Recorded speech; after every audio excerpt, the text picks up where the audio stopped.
Mis hermanos, en esta mañana tengo la oportunidad de compartir con ustedes el sermón número 7 acerca del libro o de la carta a los Gálatas, escrita por el apóstol Pablo. Y los invito a que me estén acompañando en sus Biblias. En Gálatas capítulo 2 estaremos leyendo del versículo 11 al versículo 16. Gálatas 2, del 11 al 16.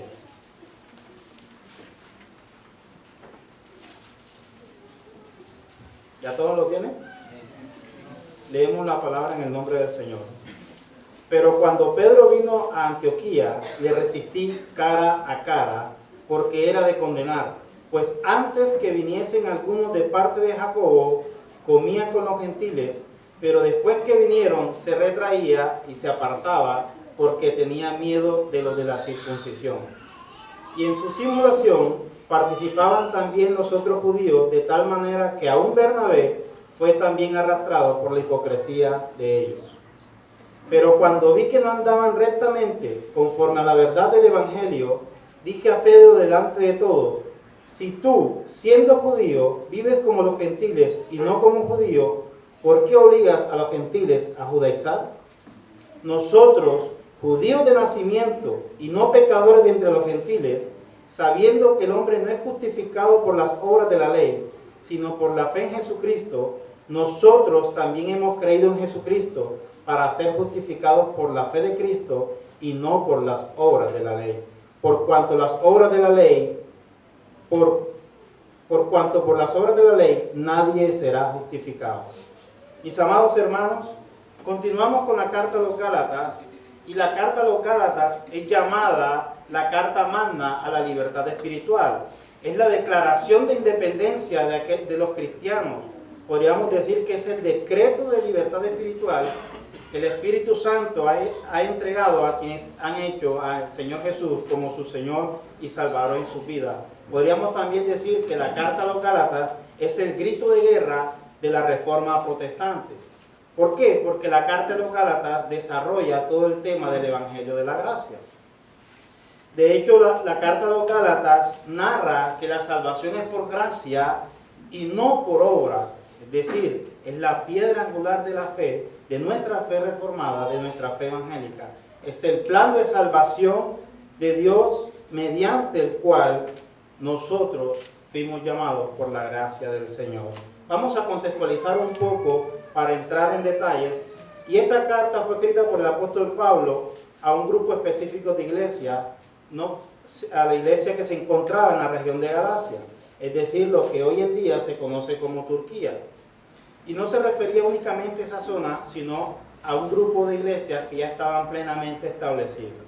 En Hechos capítulo 13, en su primer viaje misionero, podemos ver que Pablo estableció iglesias como Antioquía de Pisidia, Iconio, Listra y Derbe. Y estas son las iglesias a las cuales el apóstol Pablo les está dirigiendo la carta. Y es interesante la manera en cómo el apóstol Pablo comienza la carta. Y si era algo muy particular es que el apóstol Pablo siempre comenzaba las cartas dirigidas a las iglesias con una salutación. Es decir, mis hermanos, el Señor de los cielos los bendiga. Pero en esta ocasión especial notamos algo diferente. El apóstol Pablo no inicia la carta a los Gálatas con una salutación. Muy por el contrario, el apóstol Pablo inicia la carta a los Gálatas con una exhortación. ¿Y por qué? Porque precisamente estaba esta iglesia siendo influenciada por muchas doctrinas, especialmente la judaizante, que estaba tratando de apartar el verdadero evangelio de la gracia. Y esto es lo que el apóstol Pablo, a través de su carta dirigida a los Gálatas, comienza a atacar. El evangelio estaba siendo atacado, es decir, la salvación por fe y no por obra. Y falsos maestros estaban enseñando que para ser salvo en la fe de Cristo no era suficiente la fe en Cristo, sino que además necesitaban cumplir la ley, minando así la doctrina central de todo el Nuevo Testamento, el cual es la justificación por la fe. Mis hermanos, recordemos que nosotros los seres humanos somos seres bipartitos, estamos formados por un cuerpo, por un alma, un espíritu, donde reside nuestro intelecto, nuestra personalidad, nuestras emociones, nuestros sentimientos, un espíritu con el cual nosotros tenemos una comunión plena con Dios. Y a través de este Espíritu podemos disfrutar de toda su presencia, de todas las bendiciones, entendiendo su santa voluntad, recibiendo su gracia, recibiendo su amor y su misericordia. Pero hay un problema, mis amados hermanos. Desde que Adán y Eva pecaron, murieron espiritualmente. Y nosotros somos somos descendientes de Adán, nacemos en pecado. Veamos lo que dice la Biblia en Romanos capítulo 5, versículo 12.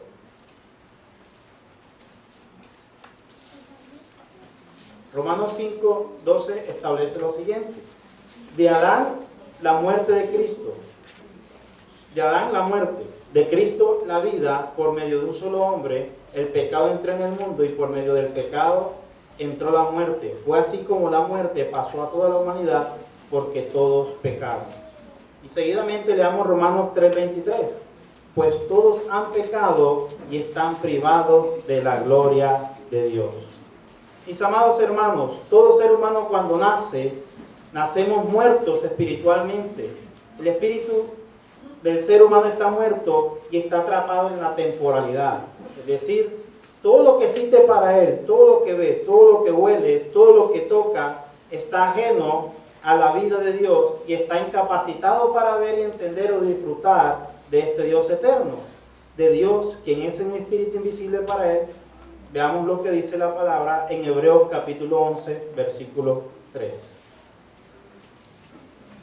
Por la fe entendemos haber sido constituido el universo por la palabra de Dios, de modo que lo que se ve fue hecho de lo que no se veía. Y Colosenses 1:15 dice, Él es la imagen del Dios invisible, el primogénito de toda la creación. Y más adelante en 1 Timoteo capítulo 1:17, por tanto al Rey eterno, inmortal, invisible, al único Dios, sea honor y gloria por los siglos de los siglos. Amén. Mis amados hermanos, de manera que según la Biblia, alguien que es totalmente espiritual es alguien quien a través de la fe en Jesucristo ha operado en su interior un milagro. Hemos oído muchas veces el término vida nueva, nacer de nuevo, nacer del Espíritu. El Señor se lo dijo a estas personas que se creían muy espirituales, pero que eran muy religiosas. A Nicodemo era un ejemplo de ello. El maestro le dijo, de cierto te digo, que el que no naciere de nuevo no puede ver el reino de Dios.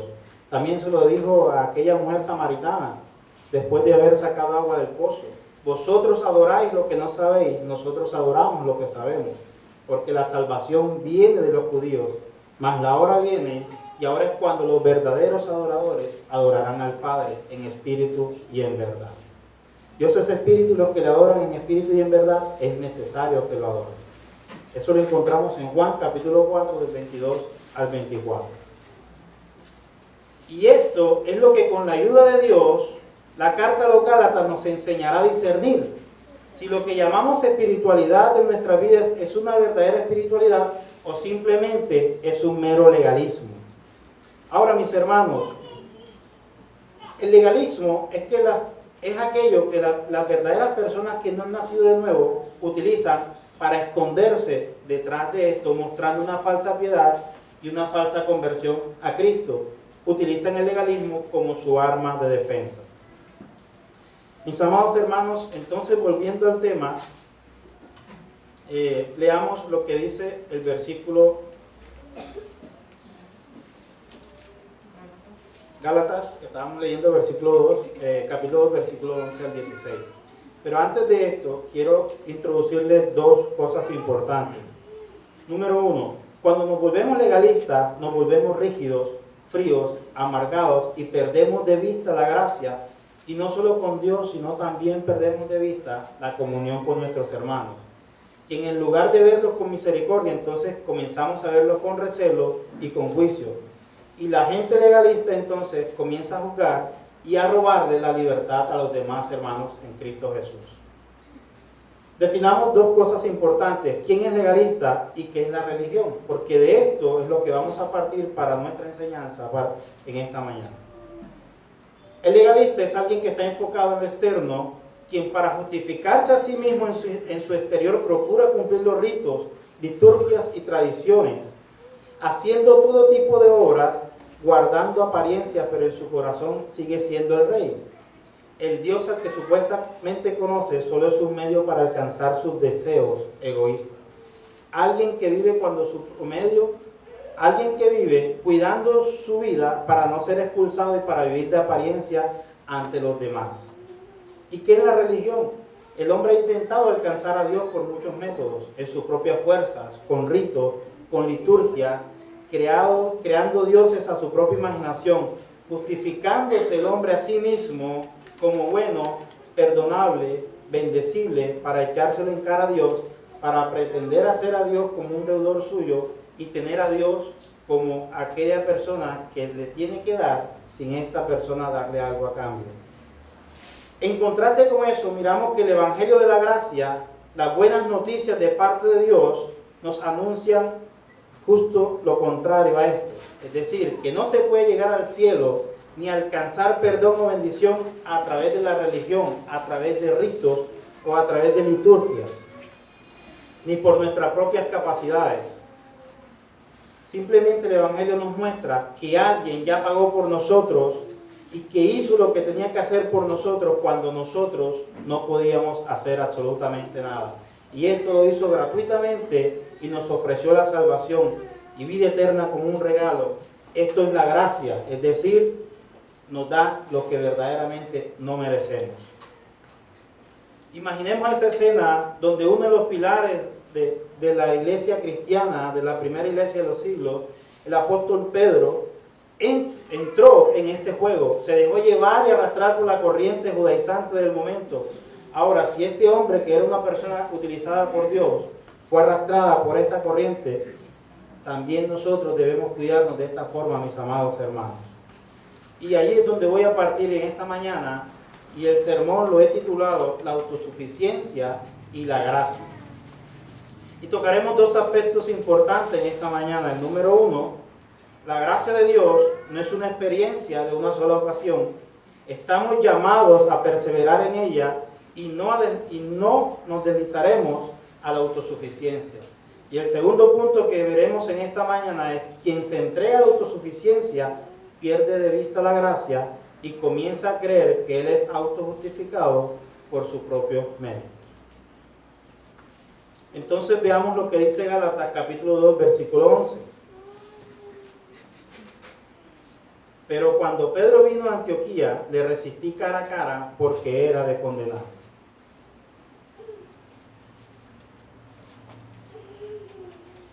Este enfrentamiento, mis amados hermanos, nos enseña que no hay ninguna persona infalible, no hay ninguna persona superior.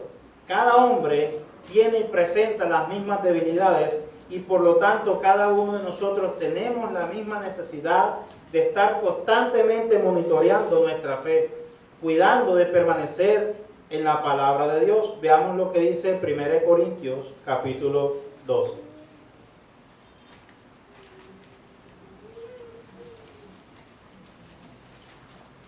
Así que el que piense estar firme, mire que no caiga. Precisamente esto es lo que le estaba pasando al apóstol Pedro en ese momento. Por eso el apóstol Pablo lo llama y le dice que lo resistió cara a cara porque era de condenar lo que estaba haciendo. ¿Qué estaba haciendo Pedro? Para entrar en contexto, el apóstol Pedro estaba conviviendo con los judaizantes y estaba diciéndole a aquellos gentiles que habían sido convertidos por la gracia del Evangelio, diciéndole: ustedes deben de guardar la ley también. No solamente la fe en Cristo Jesús los va a salvar, sino que deben guardar la ley. Y cuando el apóstol Pablo se da cuenta de esto, que el mismo apóstol Pedro está introduciendo esta herejía o esta doctrina judaizante, le resiste cara a cara, mis amados hermanos. La vida cristiana no es una experiencia de una sola vez. La vida cristiana no es un rito, no es una oración. No es decir, ya tengo mi membresía y voy a continuar mi vida, o voy a continuar mi vida real. Es decir, ya vine a la iglesia y ya cumplí. No, mis amados hermanos, la palabra de Dios nos llama a perseverar y a permanecer. La vida cristiana es un continuo ascenso y no es una religión estacionada que se vive a través de ritos. Por eso el Señor lo dijo en Juan capítulo 15, versículo 4. Permaneced en mí y yo en vosotros. Como el pámpano no puede llevar fruto por sí mismo si no permanece en la vid, así tampoco vosotros si no permanecéis en mí. Para el creyente o para el cristiano, nunca debe llegar aquel momento en que diga, ya lo logré, ya hice todo lo que tenía que hacer, ya sé todo lo que tenía que saber acerca del cristianismo, ya domino diferentes doctrinas, ya entiendo de teología, ya conozco todos los discipulados habidos y por haber. He estado sirviendo en diferentes áreas de la iglesia, le estoy enseñando a otros. Gente se ha convertido a través de mi predicación, mis hijos parecen buenos cristianos, mi esposa sabe que la amo y es mi primer ministerio.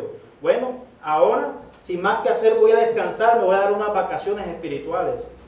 Desafortunadamente, muchos de los creyentes caemos en esta trampa.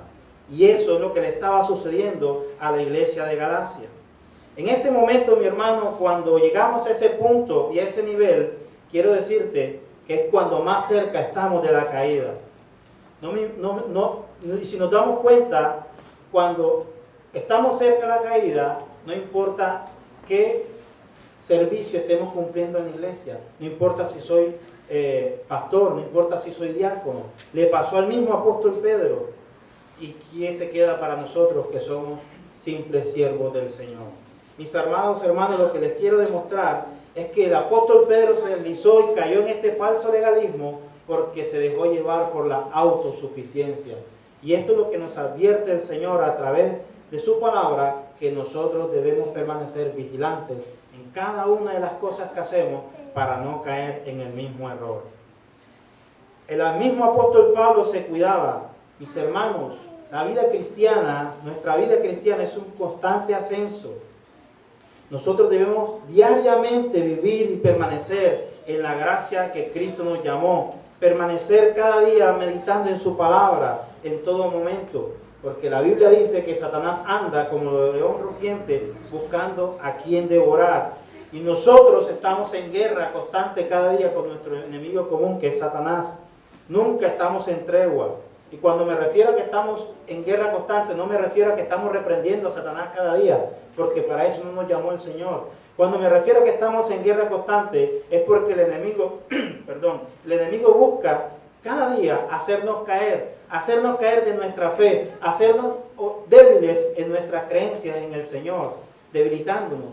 Eso es lo que hace el enemigo. Nosotros no tenemos que estar atando y desatando a Satanás porque no es nuestra labor. Debemos permanecer firmes en la libertad con que Cristo nos llamó, pero velando de que no caigamos en el legalismo, mis amados hermanos. El apóstol Pablo le dijo a Timoteo, 2 Timoteo capítulo 2, versículo 1, tú pues, hijo mío, esfuérzate en la gracia que es en Cristo Jesús. Pareciera una contradicción, esforzarse en la gracia. Si es por gracia, entonces ¿por qué me tengo que esforzar? Porque la gracia precisamente es lo contrario a mi esfuerzo, a usar mis capacidades para ganar algo. La gracia es un regalo inmerecido que además ni con todo el trabajo del mundo nosotros podríamos comprarla. Pero, ¿saben por qué es necesario esforzarnos en la gracia? ¿Saben dónde radica ese esfuerzo? Mis amados hermanos, Pablo dice, le resistí cara a cara. Y esto es algo muy importante. En ocasiones, nosotros como creyentes creemos que necesitamos evadir el conflicto a como dé lugar y pensamos que eso es la paz. Pensamos que cuando ya lo aprendimos todo, no es necesario entonces contender con el hermano, porque no, eso es paz, ya no tenemos que contender. Pero quiero decirles, mis amados hermanos, que nosotros somos llamados a contender ardientemente por la fe que se nos dio. Veamos 3 casos importantes cuando es necesario que nosotros como creyentes debemos enfrentarnos y confrontar a las personas para contender ardientemente por la fe.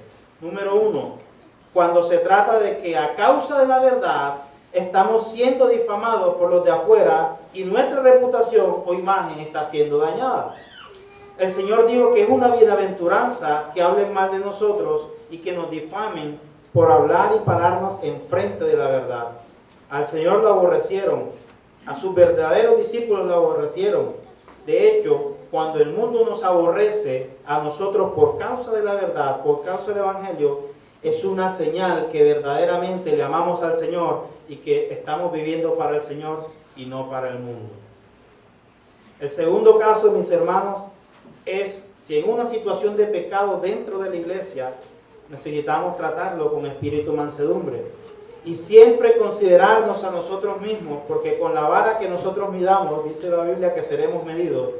Si tenemos una vara muy corta de misericordia y una vara larga para juicio, así se nos medirá a nosotros también. Y así como pensamos que el que nos ofendió merece todo el peso de la ley, alguien más va a estar pensando lo mismo de nosotros. Por eso, estamos buscando siempre la conciliación, la restauración, el arrepentimiento y el perdón. Nunca el juicio, ni la venganza, ni la acusación. Mis amados hermanos, el Señor nos dice y nos da un gran ejemplo de cómo debemos comportarnos en estos casos. Si tu hermano peca contra ti, ve y perdónale. Si lo vuelve a hacer, vuelve y perdónalo otra vez hasta 70 veces 7. Lo cual es una manera de decir que siempre nosotros estamos llamados a perdonar, no importando el número de veces que nuestros hermanos nos ofendan. Porque la misma manera en que nosotros perdonamos a esos hermanos, el Señor nos perdona diariamente nuestros pecados. Nuestras ofensas contra Dios fueron tan inmensas que Cristo tuvo que ir a la cruz, y así de inmensa fue mi falta y así de inmenso fue el perdón. De manera que no importa la medida o la frecuencia de la ofensa de mi hermano contra mí, no se compara a lo que Dios ya hizo por nosotros. Mis amados hermanos, vemos entonces cómo el apóstol Pablo le resistió cara a cara a Pedro, reprochándole su manera o su comportamiento de comportarse en frente de los demás hermanos. En el versículo 12 leemos entonces: pues antes de que viniesen algunos de parte de Jacobo, comía con los gentiles, esto es el apóstol Pedro, pero después que vinieron se retraía y se apartaba porque tenía miedo de lo de la circuncisión. Los gentiles es un término que se utiliza para referirse a todos aquellos que no son del pueblo judío. Un judío regular consideraba que cualquier actividad con un gentil era algo que lo contaminaba. Esto, unido a la dieta que ellos llevaban, que se conoce como la dieta del kosher, la cual incluía ciertos alimentos preparados de cierta manera, absolutamente nada de mariscos o animales con pezuñas, o reptiles, o cerdos, o alguna carne sacrificada a los ídolos. De manera que estos hombres, con el simple hecho de tener una iglesia mixta, recordemos que la iglesia de Galacia estaba compuesta por gentiles y por judíos, era ya un desafío para el trasfondo judío, quienes siempre tendían a otros judíos encima de ellos. Pero estos de Jacobo, los de la circuncisión, se supondrían que eran cristianos, aunque como vimos eran falsos creyentes judaizantes, eran creyentes disfrazados, o mejor dicho, eran judaizantes disfrazados de creyentes para introducir las doctrinas judaizantes, es decir, el cumplimiento de la ley y dejando de lado el evangelio de la gracia. Y el apóstol Pedro no tenía ninguno de estos prejuicios. El apóstol Pedro tenía comunión con todos, comía de todo, tal vez visitaba a muchos hermanos, con unos comía, con otros cenaba, o con algunos desayunaba, pero de pronto llegan estos hombres, los judaizantes disfrazados, y Pedro automáticamente cambia de actitud. Y poco a poco comienza a desaparecer y a comportarse extrañamente. Cualquier parecido a la realidad de hoy en día en nuestra congregación es mera coincidencia. Mis hermanos, hay hermanos dentro de las iglesias, inclusive en cualquier iglesia, que dentro de la iglesia se comportan de una manera y fuera de la iglesia se comportan de una manera totalmente diferente. Mis hermanos, nuestro testimonio debe llevarnos a comportarnos de la misma manera en todo lugar, porque nosotros lo que hacemos, lo hacemos para la gloria de Dios. Y tal vez estos hombres comenzaron a ejercer cierta presión sobre el apóstol Pedro. Y le preguntaron, me imagino que le preguntaban: Pedro, ¿qué estás comiendo? ¿Con quién estás comiendo? Y Pedro, me imagino que le saldría con alguna u otra excusa. Me imagino que alguno de estos hermanos le preguntaría: Pedro, ¿cómo te juntas con ese hombre que era un borracho? O con esa mujer que era una prostituta, o con esto, lo otro. Pero tal vez Pedro debió haberles dicho, sí, pero ellos son nuevas criaturas alcanzados por el Evangelio de la gracia. Dios ya les perdonó, entonces tenemos que aceptarlos como miembros de nuestra congregación. Y tiempo atrás, si observamos, ya Dios le había hablado a Pedro a través de esto. En Hechos de los Apóstoles, en el capítulo 10, vemos la historia de Cornelio y de Pedro. Al principio, si notamos la historia, vemos que la iglesia del primer siglo principalmente estaba conformada por judíos y que posteriormente, por el derramamiento del Espíritu Santo y la gracia de Dios, el Evangelio fue llegando a los gentiles y fue así como los gentiles comenzaron a ser parte del pueblo de Dios. Dios no es incluyente en el sentido que solamente escogió un pueblo. Dios ha escogido desde antes de la fundación del mundo a personas que Él ya había determinado. Y dentro de esas personas estaban los gentiles, y era lo que probablemente a los judaizantes del primer siglo no habían querido entender, que Dios hace como Él quiere. En Hechos 10 de los Apóstoles, podemos leer los 10 del 9 al 16, lo podemos leer en vuestras casas. Vemos cómo Pedro estaba en una azotea. Voy a resumirlo. Pedro estaba en una azotea, vino un gran éxtasis sobre él y tuvo una gran visión, que el Señor le mostraba un pañuelo abierto donde habían animales, reptiles, animales que eran prohibidos comer para el pueblo judío. Y el Señor le dice a Pedro, levántate, mata y come. Y Pedro le dice, Señor, ¿cómo me pides que yo coma de estos animales que son inmundos? Y el Señor le dice, lo que yo llamo santo, tú no lo llames inmundo. Y esto demuestra que el Señor ya había apartado un pueblo que eran los gentiles. Y con esto lo que el Señor le estaba mostrando a Pedro era que el Señor no solamente había escogido un pueblo, sino que estaba llevando el Evangelio a los gentiles.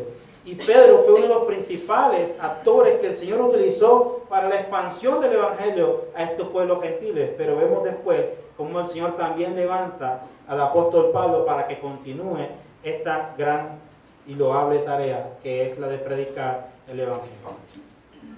Mis amados hermanos, y Pedro tenía claro que entonces no podía llamar inmundo a lo que Dios ya había santificado. Ahora, en cuanto a la comida, recordemos lo que decía el Señor conforme a lo de la comida. El Señor en una ocasión dijo que lo que contamina al hombre no es lo que entra, sino lo que sale de la boca. Y después, posteriormente, el Señor ya había santificado y había limpiado todos los alimentos. Entonces podemos notar, mis amados hermanos, qué tan sutil y qué tan engañoso es el legalismo y la religiosidad. La frase indica que entonces Pedro se fue apartando poco a poco, y además de eso, el texto nos lleva a decir que Pedro dejó de juntarse poco a poco con los gentiles para seguir entonces juntándose con los judaizantes. Yo me imagino que aquellos hermanos le habrán preguntado, Pedro, ven, júntate con nosotros, y Pedro les habrá contestado, no, ahora no, tengo algo que hacer, y se iba y se escondía para que no lo vieran con los gentiles. Y esto es lo que el apóstol Pablo le está reclamando, o le está haciendo ver cuando lo llama cara a cara y lo confronta. Y el apóstol Pablo nos revela qué fue lo que llevó a Pedro a deslizarse y lo llevó a la caída. Pedro tenía miedo de lo de la circuncisión. La palabra de Dios dice en Proverbios capítulo 29, versículo 25, temer a los hombres resulta una trampa, pero el que confía en el Señor sale bien librado. Nueva versión internacional. Y esto, mis hermanos, es lo que nos hará tarde o temprano el legalismo, hacernos temer al hombre e ignorar a Dios. En un instante el apóstol Pedro le fue más pesado el temor que sentía por aquellos judaizantes que el amor que sentía por Dios, conociendo Pedro la santa voluntad de Dios y su perfecta armonía. Qué importante, mis amados hermanos, es aprender a identificar cuando nosotros comenzamos a tener más temor a los hombres que nos rodean que al mismo Dios. Es nuestra tendencia a temer al hombre, temer a las circunstancias, temer al futuro, pero ignorar a Dios, ignorar su voluntad, ignorar su promesa, ignorar su palabra. Tal vez esto estaba pasando, o tal vez esto estaba pensando. Tal vez Jacobo, tal vez Pedro pensó que Jacobo también estaba a favor de esto, pero estaba pasando lo que le dijo el apóstol Pablo. Si aún uno de nosotros o un ángel del cielo les predicaba un evangelio diferente, sea anatema. A Pedro se le había olvidado esto. Pedro se le había olvidado que el evangelio de la gracia era dado por Dios, que ya no era necesario cumplir las rutinas o las tradiciones de los hombres para alcanzar el verdadero propósito de la salvación. Tal vez Pedro se dejó confundir por aquellos hermanos judaizantes y se dejó arrastrar por este viento de doctrina. Y es lo mismo que está sucediendo en nuestras iglesias. Hay muchos falsos maestros que están introduciendo doctrinas ajenas al verdadero evangelio y en esa falsa doctrina están arrastrando a muchos hombres a la condenación eterna. Y es nuestro deber como creyentes levantarnos y colocarnos al frente en pie de lucha y declarar lo que Dios dice a través de su palabra. Predicar el evangelio es predicar las buenas nuevas de salvación, es decirle a las personas que Cristo murió por ellas y no mostrarles un evangelio de la falsa prosperidad. Decirle, ven a Cristo para que Cristo te dé esto y te dé esto lo otro. Eso es una falta de respeto con el verdadero evangelio, que es la gracia con la cual Dios nos ha llamado, mis amados hermanos. Retomando el tema, a Pedro se le había olvidado lo que el apóstol Pablo ya le había dicho anteriormente. Si uno de nosotros, un ángel del cielo, les anuncia algo diferente a la palabra que Dios ya había establecido, sea anatema. Y esto vuelve a confirmarnos el hecho de que en cuanto a la doctrina de la fe, la autoridad no la tiene un grupo de personas, no la tiene una estructura jerárquica, no la tiene un hombre que tiene infalibilidad y que al hablar se equivoca. No, siempre la autoridad la tendrá la palabra de Dios. Mis amados hermanos, necesitamos protegernos en contra del legalismo, ya que esta es una enfermedad sutil y contagiosa y ninguno de nosotros estamos exentos. Veamos al versículo 13 de nuestra carta a los Gálatas, en el capítulo 2. Y en su simulación participaban también los otros judíos, de tal manera que aún Bernabé fue arrastrado por la hipocresía de ellos. Más adelante el apóstol Pablo nos va a enseñar que la poca levadura leuda la masa. Y no nos hace falta mucho para tomar un camino que nos lleve lejos de nuestro verdadero destino. Es decir, mis hermanos, imagínense un avión que sale de Bogotá hacia París y por un instante este avión se desvía 1 grado de su destino final. Nunca llegará a París, sino que se encontrará perdido en el océano Atlántico. De la misma manera nosotros los creyentes, cuando nos desviamos de la palabra de Dios, así sea por 1 milímetro, nos vamos a encontrar perdidos y desviados porque dejamos de confiar en Dios para confiar en nosotros mismos. ¿Y por qué la iglesia parece que ha perdido su camino? Por ejemplo, y voy a citarlo, la iglesia presbiteriana o la iglesia metodista, algunas de estas denominaciones tradicionalistas surgieron con un hermoso y fresco avivamiento por parte del Espíritu Santo, pero terminaron como unas iglesias frías, sin vida, edificios hermosos pero vacíos por dentro.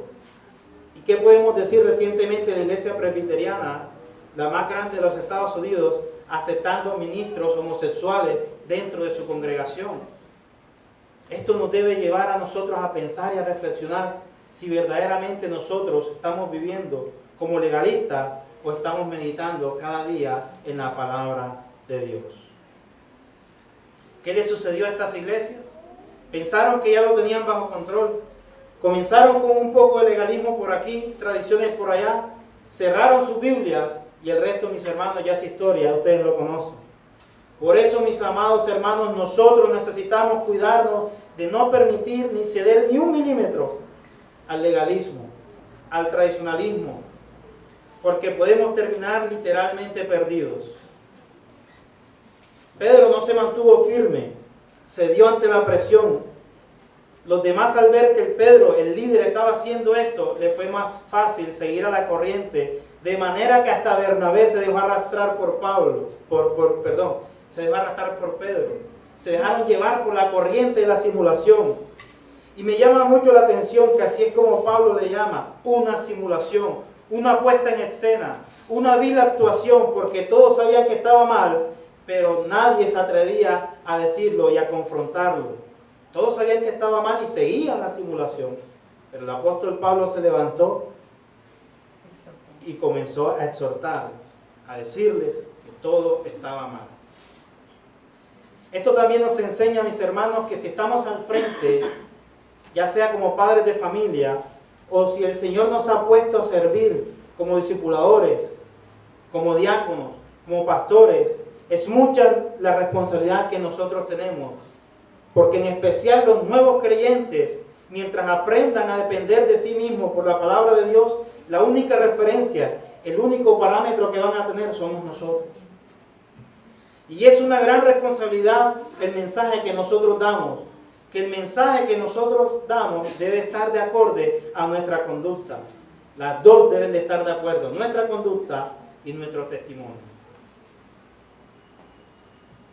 Además, nos recuerda una vez más que no se trata de un consenso.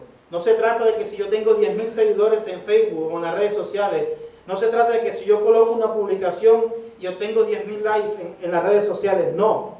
No se trata de que porque la mayoría diga que esto está bien, entonces debemos aceptarlo como bueno. Mis amados hermanos, la sociedad ha estado cambiando y han estado transformando las leyes de Dios por las leyes de los hombres. A lo que antes era malo le llaman bueno y a lo que es bueno le están llamando malo. Mucho cuidado, hermanos, porque el día de hoy populan las falsas doctrinas en muchas iglesias. Por el hecho de que una gran multitud las practique, no quiere decir que eso sea lo correcto. Dios nos va a decir, bueno, pues ya estos hombres reunieron 10,000 firmas, entonces vamos a cambiar las escrituras, porque estos hombres necios me ganaron. De ninguna manera, mis hermanos. Las escrituras dicen, ancha es la puerta y espacioso el camino que lleva a la perdición, y son muchos los que entran por ella. Cuando intentamos creer o hacernos llevar por lo que la mayoría dice, estamos cayendo en un legalismo. A lo que nos invita el apóstol Pablo a través de la carta a los Gálatas es que reflexionemos en lo que estamos haciendo a través de las escrituras, examinemos nuestra vida y que nos cuidemos de no estar cayendo en el legalismo. La palabra de Dios nunca cambia y por eso nos es necesario siempre tenerla como nuestra más alta autoridad, nuestra referencia más segura, porque aunque todo a mi alrededor cambie, aunque todo el mundo apostatará de su fe, la palabra de Dios permanecerá para siempre y es nuestra única ancla en medio de un huracán de mentiras y falsas doctrinas. Y justamente eso fue lo que el apóstol Pablo hizo. Versículo 14. Pero cuando vi que no andaban rectamente conforme a la verdad del Evangelio, dije a Pedro delante de todos, si tú, siendo judío, vives como los gentiles y no como judío, ¿por qué obligas a los gentiles a judaizar? Dice el apóstol Pablo, cuando vi, cuando me di cuenta, cuando pude discernir. Qué importante, mis amados hermanos, para nosotros los creyentes, aprender a discernir. Mis hermanos, no todo lo que brilla es oro. El mismo Satanás se presentará muchas veces para engañarnos. Dice la Biblia que Él es el padre de la mentira y se disfrazará como ángel de luz. Por eso la palabra de Dios nos enseña que necesitamos probar los espíritus. Es decir, ¿qué te está produciendo tal o cual situación te está llevando a la unidad, a la compasión o al celo por la verdad? ¿O te estás dejando llevar por el orgullo, a la duda, a la división, a la murmuración?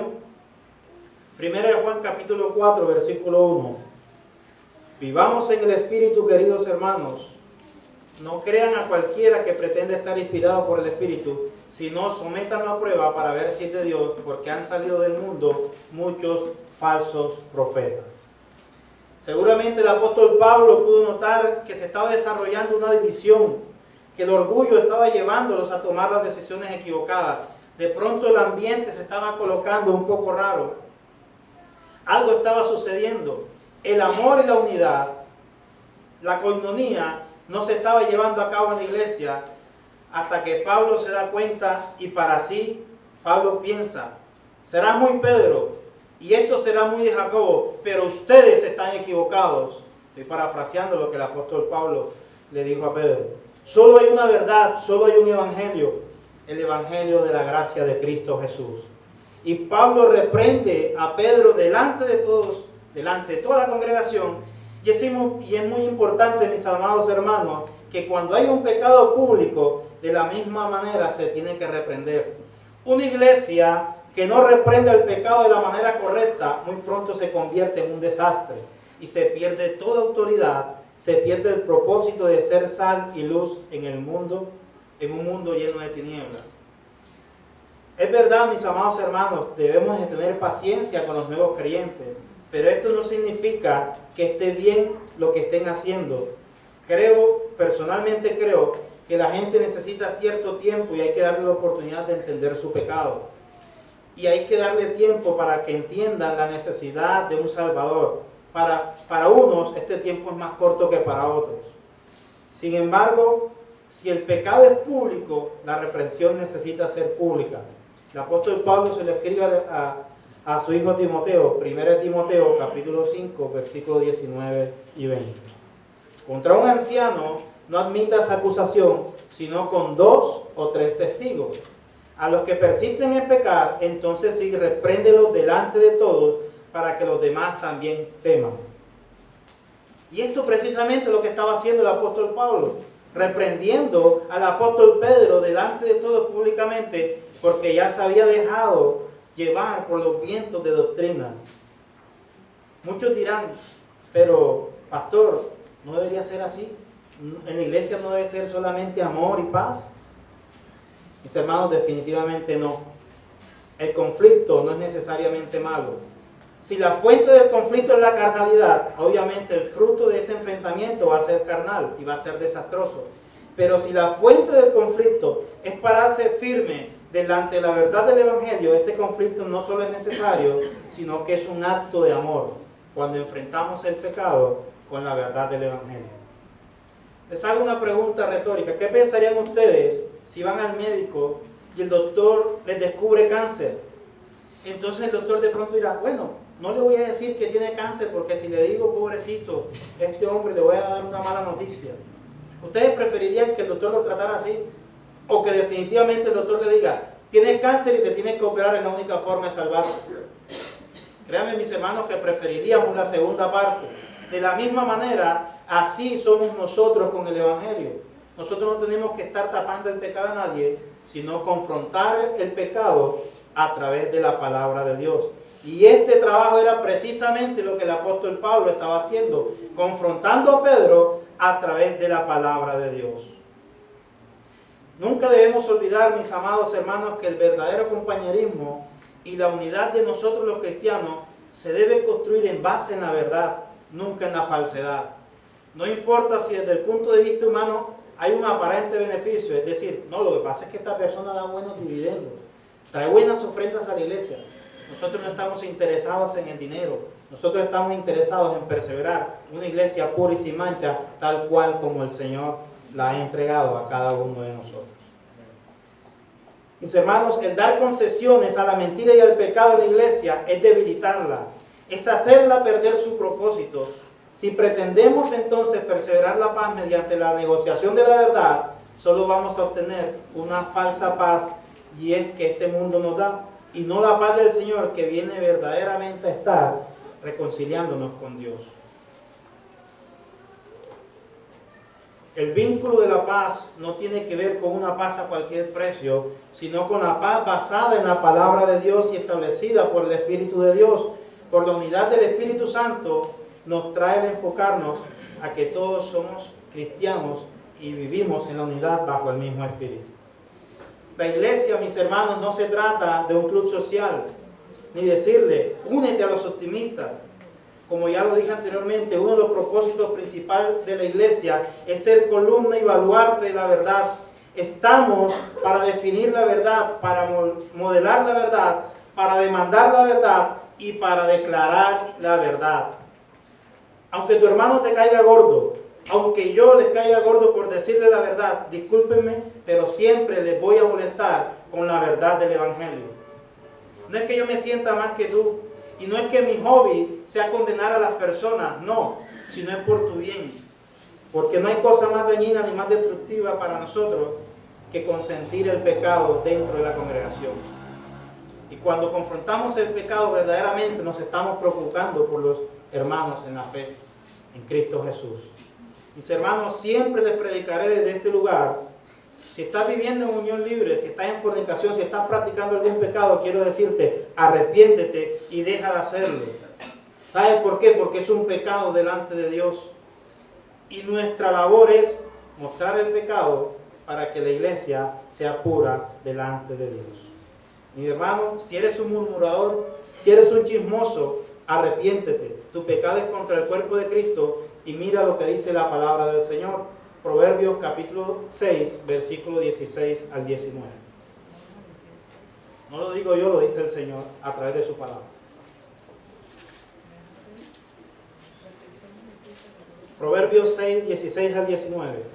Hay 6 cosas que el Señor aborrece y 7 que le son detestables: los ojos que se enaltecen, la lengua que miente, las manos que derraman sangre inocente, el corazón que hace planes perversos, los pies que corren a hacer lo malo, el falso testigo que esparce mentira y el que siembra discordia entre hermanos. Nueva versión internacional. Y si el decirte esto va a producir conflictos entre tú y yo, que así sea. Es mejor que tú te muevas, mis hermanos, hacia la verdad, porque es de ahí, desde donde te estoy llamando al arrepentimiento, porque yo algún día estuve donde usted se encuentra y yo no pienso regresar a ese mundo. No es que yo me crea mejor que usted, no es que yo diga que están los buenos y allá están los malos. No, simplemente se trata de venir a Cristo. Y entonces cuando ustedes vengan en arrepentimiento a Cristo, podemos estar en comunión y podemos estar en paz como una sola iglesia. Es algo serio, mis amados hermanos, que Dios no permita como iglesia nunca transigir ante la mentira y ante el pecado, sea por una aparente conveniencia o por un temor al conflicto, mis amados hermanos. Prefiero que me odies a verte sumido en tu pecado, condenado, y yo junto contigo por no amarte lo suficiente como para demandarte que te arrepientas y llegues a los pies de Cristo. Ahora, Pedro ni siquiera practicaba el judaísmo, pero se dejó arrastrar y además estaba obligando a los no judíos a decir, él mismo les estaba colocando el lazo, pero no. En otras palabras, Pedro se deja arrastrar, está llamando a los judíos, pero él no estaba practicando el judaísmo, simplemente se dejó arrastrar por las presiones del medio. Es así, mis amados hermanos, como la esclavitud se propaga. Al convertirnos en un legalista, nos tornamos esclavos y por consiguiente entonces buscamos esclavizar a los que nos rodean. Pero es interesante que al legalista le encanta poner cargas pesadas a los que le rodean, pero por alguna extraña razón ellos sienten que están exentos siquiera de cargar estas cargas con un dedo. La siguiente sección es parte de la exhortación de Pablo hacia Pedro con respecto a su actitud hacia los no judíos. Pablo comenzará con la parte teológica del asunto. Gálatas capítulo 2, versículo 15. Mis amados hermanos, quien se entrega a la autosuficiencia, al legalismo, pierde de vista la gracia y comienza a creer que fue por su justicia que el día de hoy es una persona diferente. Esa es una gran falacia y es una gran mentira que usted y yo debemos evitar. Gálatas 2:15. Nosotros, judíos de nacimiento y no pecadores de entre los gentiles. Voy a leer la Nueva Traducción Viviente. Dice lo siguiente: tú y yo somos judíos de nacimiento, no somos pecadores como los gentiles. En otras palabras, Pablo le está diciendo, sí, Pedro, es verdad. A través de nosotros, los judíos, Dios se reveló a la humanidad, como lo establece en Romanos capítulo 9, versículo 4 al 5. Vamos a leerlo para entender el contexto. Romanos 9,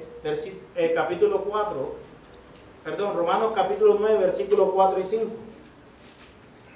Ellos son el pueblo de Israel, elegidos para ser los hijos adoptivos de Dios. Él les reveló su gloria, hizo pactos con ellos y les entregó su ley. Les dio el privilegio de adorarlo y de recibir sus promesas maravillosas. Abraham, Isaac y Jacob son los antepasados de los israelitas, y Cristo mismo era israelita en cuanto a su naturaleza humana. Y Él es Dios, el que reina sobre todas las cosas y es digno de eterna alabanza. Amén. Nueva Traducción Viviente. Pero a Pedro se le estaba olvidando que aún esto fue por pura gracia de Dios, como lo vemos en Deuteronomio capítulo 7, versículos del 6 al 8. porque tú eres el pueblo santo para Jehová tu Dios. Jehová tu Dios te ha escogido para hacerle un pueblo especial, más que todos los pueblos que están sobre la tierra. No por ser vosotros más que todos los pueblos os ha querido Jehová y os ha escogido, pues vosotros erais el más insignificante de todos los pueblos, sino por cuanto Jehová os amó y quiso guardar el juramento que juró a vuestros padres, os ha sacado Jehová con mano poderosa y os ha rescatado de servidumbre de la mano de Faraón y rey de Egipto. Mis amados hermanos, es algo que nosotros debemos recordar. Fuimos salvos por gracia. El Señor nos ha hecho nuevas criaturas y el día de hoy debemos vivir nuestro cristianismo en esta misma gracia. Nuestra santificación, es decir, el ser transformados a la imagen de Cristo, es también una obra del Espíritu Santo en nosotros. Solo gracia. Pero no debemos olvidar que fue una obra de gracia, y si el día de hoy nosotros podemos llamarnos unos a otros santos, o justos, o justificados, o hijos de Dios, si el día de hoy podemos ver un cambio en nuestra conducta, fue solamente por el amor de Dios y la gracia de Dios a quien le plació a Él rescatarnos. Nosotros estábamos en un mundo, nuestra carrera era una blasfemia día a día en contra de Dios. Y en lugar de salir Dios al encuentro con nosotros y aniquilarnos, Dios nos llamó y nos rescató por gracia. No olvidemos eso, mis amados hermanos. Pedro el legalista lo olvidó. Es fácil estar del lado de los buenos, de los salvos, y comenzar desde esa posición a criticar a esos pecadores indeseables o a esos cristianos carnales, no comprometidos, indisciplinados, como no entienden. No olviden, mis amados hermanos, que algún día usted y yo también estuvimos en ese lugar. Un día también éramos como esos hombres pecadores, pero por la gracia de Cristo, Él nos llamó y nos tiene en este lugar. Siempre fue la gracia de Cristo, siempre ha sido la gracia de Cristo. Mi amado hermano, no caigamos en la mentira de pensar, yo soy bueno y Dios solo vino y me dio un empujoncito. No, mi hermano, no se trata de eso. Eso es una mentira que nos lleva a entregarnos al legalismo. Eso es volver a enfocarnos en nosotros mismos. Eso es llegar a decir que somos autosuficientes y llegar a decir que nosotros somos el centro del universo y que nos hacemos autosuficientes, y que esto, mis hermanos, no lleva al legalismo. De manera que el apóstol Pablo le recuerda a Pedro, Gálatas 2:16. Ya vamos a terminar, mis amados hermanos. Sabiendo que el hombre no es justificado por las obras de la ley, sino por la fe de Jesucristo, nosotros también hemos creído en Jesucristo para ser justificados por la fe de Cristo y no por las obras de la ley. Por cuanto las obras de la ley, nadie será justificado. La Nueva Traducción Viviente lo dice de la siguiente manera. Sin embargo, sabemos que una persona es declarada justa ante Dios por la fe en Jesucristo y no por la obediencia de la ley. Y nosotros hemos creído en Cristo Jesús para poder ser declarados justos ante Dios por causa de nuestra fe en Cristo y no porque hayamos obedecido a la ley. Pues nadie jamás será declarado justo ante Dios mediante la obediencia de la ley. Este término de justificado es un término jurídico, el cual podríamos entender como ser declarado inocente. La justicia de Dios demanda que el más mínimo pecado sea castigado con la muerte. ¿Por qué? Porque Dios es el creador del universo, Él es eternamente perfecto y santo, y la más mínima mancha de maldad le blasfema y le deshonra. Pero qué interesante, mis amados hermanos, que una vez más el apóstol Pablo pone el dedo sobre el renglón, diciendo, Pedro, ¿ya se te olvidó?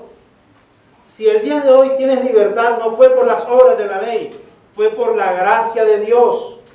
Mis amados hermanos, es imposible que tratando de cumplir la ley de Dios seamos declarados justos o inocentes. De hecho, la ley hace justamente lo contrario. La ley revela la incapacidad o cuán incapaces somos, cuán perdidos estamos, y esa no es la función de la ley. La ley en sí es hermosa. ¿Por qué? Porque nos muestra el carácter perfecto de Dios, nos muestra su santidad, nos muestra su justicia, su perfección. Pero lo que no hace la ley es darnos una manera para salvarnos. Los 10 mandamientos solo muestran 10 áreas de nuestra vida, de nuestra mala vida, por decirlo de esa manera. De manera que el único lugar que nos lleva es a clamar y a decir, Señor, estoy perdido. Si tú no intervienes, Señor, soy un pobre condenado a la destrucción. Esa es la función de la ley, mostrarnos cuán perdidos estamos, pero no nos lleva a la salvación. Por eso dice el apóstol Pablo, es la fe en Jesucristo, es haber creído en Jesucristo lo que nos trae la salvación. Y preguntaríamos, ¿cómo? Es dejar de confiar en nuestra autosuficiencia, lo cual es un engaño para nuestra carnalidad, para nuestra soberbia, y es reconocer que somos incapaces, es reconocer que nuestra incapacidad no nos va a llevar a la salvación, pero también es creer, confiar y descansar que Cristo lo hizo por mí y que yo nunca pude ni podré hacer cumplir la ley para poder vivir. Mis amados hermanos, necesitamos creer y confiar que Cristo ya cumplió la ley por mí. Y una vez descansando en la persona de Cristo, confío en que Él me presentará justo e inocente delante de nuestro Padre. Habiendo sido imputada o puesta en mi cuenta la inocencia de la justicia de Cristo al descansar en Él, eso es la fe en Cristo Jesús. Y esa es la fe que el apóstol Pablo le estaba recordando a Pedro, diciéndole, Pedro, la ley no nos va a llevar a ningún lugar. No fuimos salvos, Pedro, por guardar o por llevar cada uno de los 10 mandamientos y cumplir la ley. No, te recuerdo que fuimos salvos por la gracia de Cristo Jesús. Mis amados hermanos, y solamente podemos decir en esta mañana, solo a Dios la gloria, porque por gracia somos salvos. Oremos.